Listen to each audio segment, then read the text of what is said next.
मौत एक ऐसी कड़वी सच्चाई है जिसको चाहकर भी झुठला नहीं जा सकता। कभी कभी ऐसे भी होता है किसी इंसान के मौत के बाद उसकी आत्मा हमें कुछ कहना चाहता हो, पर हम उसके इशारे समझ नहीं पाते और उसी इंसान के आत्मा से हमें डर लगने लगता है। हमारी आज की कहानी ऐसे ही कुछ बात से जुड़ी हुई है।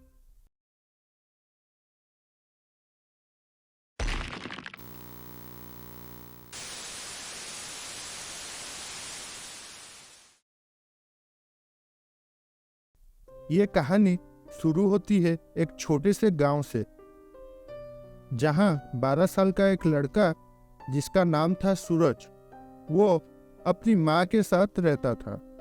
वो बचपन से ही गूंगा था, इसलिए वो हमेशा अपने पास एक व्हिसिल रखता था जिसके मदद से वो अपनी माँ को आवाज देकर बुलाता था। एक दिन की बात है, सूरज अपने दो दोस्त के साथ खेलने के लिए घर से निकल गया। गांव के पास में ही एक खाली पड़ा मैदान में खेल रहे थे।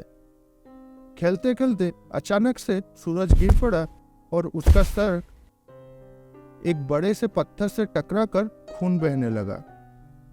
उसको तुरंत बेहोशी की हालत में ही हॉस्पिटल लाया गया।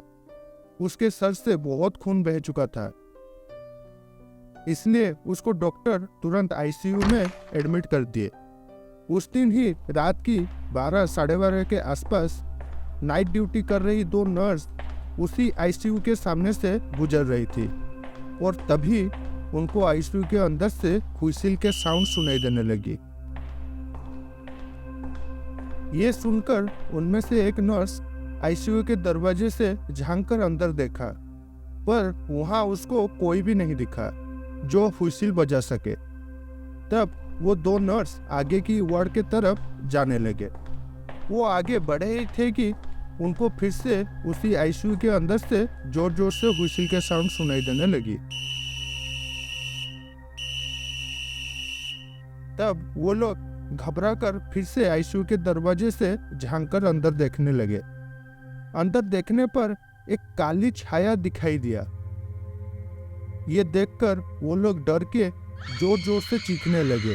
उनका चीख सुनकर पास की वार्ड में से एक डॉक्टर दौड़ के आए, क्या हुआ बोल के। जब डॉक्टर आए तब वो दो नर्स ने क्या देखा वो बताया। ये सुनकर डॉक्टर आईसीयू के अंदर जाकर सूरज को चेक किए। तब पता चला कि सूरज के मौत हुए 2 घंटा हो चुका था। ये जानकर डॉक्टर और वो दो नर्स की मानो जैसे सांसें ही रुक गई हो। कहानी छोटी थी पर सच्ची थी। आप लोगों को ये कहानी कैसी लगी जरूर बताना। फिर मिलते हैं ऐसे ही सच्ची और डरा देने वाली कहानी के साथ।